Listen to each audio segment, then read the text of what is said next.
I would like to thank you again for issuing the Class B shares. Well, I'm glad we did, and I hope you own them. And I am a Class B shareholder. If someone uses your investment philosophy of building a highly concentrated portfolio of 6 to 8 stocks and adopts your buy and holding principle so that the maths of compounding and no tax works for you.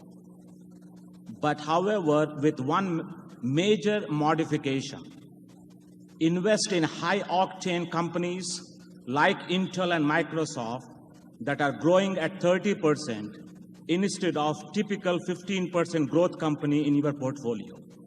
My question is, will this investment philosophy will translate into twice the shareholder return as you have historically provided to your shareholder? Yeah. Well, it will certainly work out to twice the return if Intel and Microsoft do twice as well as Coke and Gillette. I mean, it's a question of being able to identify businesses that you understand and feel very certain about. And if you understand those businesses, and many people do, but Charlie and I don't, you have the opportunity to evaluate them. And if you decide they're fairly priced and they have marvelous prospects, you're going to do very well. But there's a whole group of companies, a very large group of companies, that Charlie and I just don't know how to value. And that doesn't bother us. I mean, we don't know how to figure out what cocoa beans are going to do, or the Russian ruble, there's all kinds of financial instruments that we just don't feel we have the knowledge to evaluate. And really, it might be a little too much to expect that somebody would understand every business in the world. And we find some that are much harder for us to understand. And when I say understand, my idea of understanding a business is that you've got a pretty good idea where it's going to be in 10 years. And I just can't get that conviction with a lot of businesses, whereas I can get it with relatively few. But I only need a few. As you pointed out, you only need a few, 6 or 8 or something like that. It would be better for you, it certainly would have been better for you, if we had the insights about what we regard as the somewhat more complicated businesses you described, because there was and may still be the chance to make a whole lot more money if those growth rates that you describe are maintained. But I don't think you'll find better managers than Andy Grove at Intel and Bill Gates at Microsoft. And they certainly seem to have fantastic positions in the businesses they're in.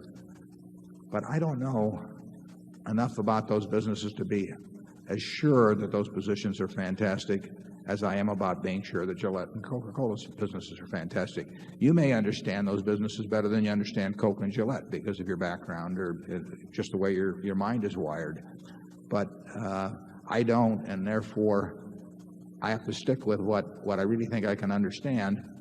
And if there's more money to be made elsewhere, I think the people that make it are entitled to it. Charlie? Well, if you take a business like Intel, there are limitations under the laws of physics which eventually stop your putting more transistors on a single chip. And at 30% per annum or something like that, I don't think those limitations are still a good distance away, but they're not any infinite distance away. That means that Intel has to leverage its current leadership into new activities, just as IBM leveraged the Hollerith machine into the computer. Predicting whether somebody's going to be able to do that in advance it's too tough for us. Bob Noyce. We could quit claim it to you. Yeah. Bob Noyce, one of the two primary founders of Intel, grew up in Grinnell, Iowa. I think he's the son of a minister in Grinnell, and went to Grinnell College and was chairman of the board of trustees of Grinnell when I went on the board of Grinnell back in the late 60s. And when he left Fairchild to form Intel with Gordon Moore, Grinnell bought 10% of the private placement that funded, was the initial funding for Intel. And Bob was a terrific guy. He was very easy to talk to, just as Bill Gates is. I mean, these fellows explain the businesses to me, and they're great teachers, but I'm a lousy student.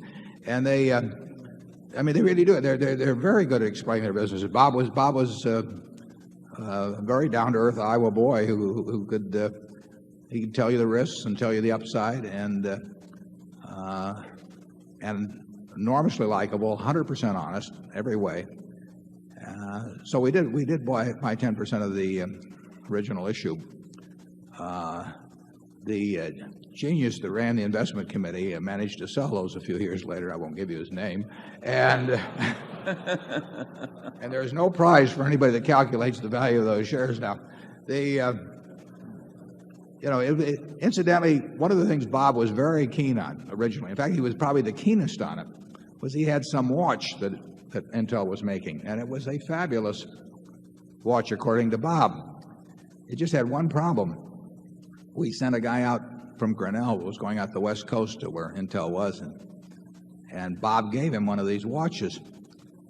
And when he got back to Grinnell, he wrote up a report about this little investment we had, and he said these watches are marvelous. He said without touching anything, they managed to adapt to the time zones as they changed as we went along. In other words, they were running very, very fast, as it turned out. And they worked with that watch for about 5 or 6 years, and they fell on their face. And as you know, they had a total transformation in the mid-'80s when the product on which they relied also ran out of gas. So it's not easy. And AndyGrove has written a terrific book, incidentally, Only the Paranoid Survive, which describes strategic inflection points. I recommend that every one of you read that book because it is a terrific book. But they had an AndyGrove there who made that transformation along with some other people. But that doesn't happen every time. Companies get left behind. We don't want to be in businesses where we feel companies can be left behind. That means that, an Intel could have and almost did go off the tracks. IBM owned a big piece of Intel, as you know, and they sold it in the mid-'80s. So, here are a bunch of people that should know a lot about that business, but they couldn't see the future either. I think it's very tough to make money that way, but I think some people can make a lot of money understanding those kind of business. I mean, there are people with the insights.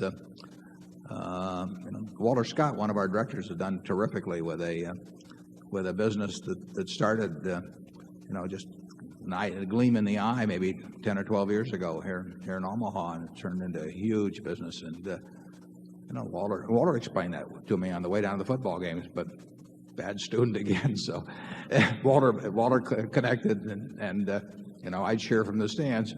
But that really doesn't bother me at all. I mean, what would bother me is if I think I understand a business and I don't. That would bother me. Charlie?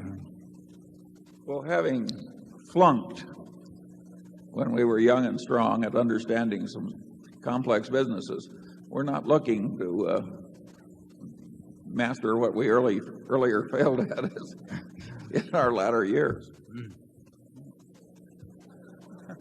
Zone 12.